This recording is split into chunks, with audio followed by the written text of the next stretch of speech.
Interesting facts చూసేద్దాం. గోవాలోని నేత్రాలి దగ్గర గోపీనాథ్ ఆలయంలో కొలను ఉంది.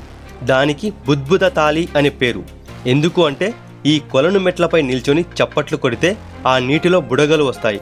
మెల్లగా కొడితే చిన్న బుడగలు, గట్టిగా కొడితే పెద్ద బుడగలు నీటిలోంచి బయటకు వస్తాయి. తమ కోరికలు విని దేవుడి ప్రతిస్పందన ఇది అని భక్తులు భావిస్తున్నారు.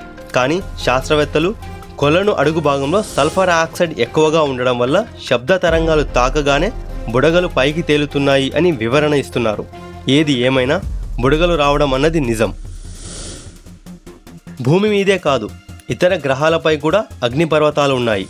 అయితే సూర్యుడి చుట్టూ తిరిగే గ్రహాలన్నింటిలో అంగారక గ్రహంపై ఉండే అగ్నిపర్వతమే అతి పెద్దది.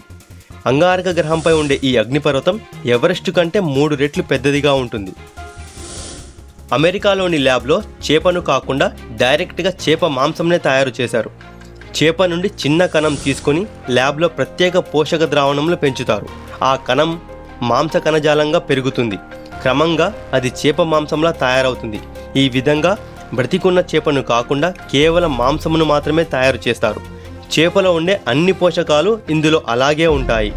ఇది జీవహింస లేని పద్ధతి. ఇప్పుడు చేపల కోసం వల వేయాల్సిన అవసరం లేదు. ల్యాబ్లో చేప కణం వేస్తే చాలు, కావాల్సిన చేప మాంసంను తయారు చేసుకోవచ్చు. ఈ ఇన్ఫర్మేషన్ నచ్చితే వీడియోను లైక్ చేసి షేర్ చేయండి. నా ఛానల్ను సబ్స్క్రైబ్ చేసుకోండి. ఛానల్లోకి వెల్కమ్.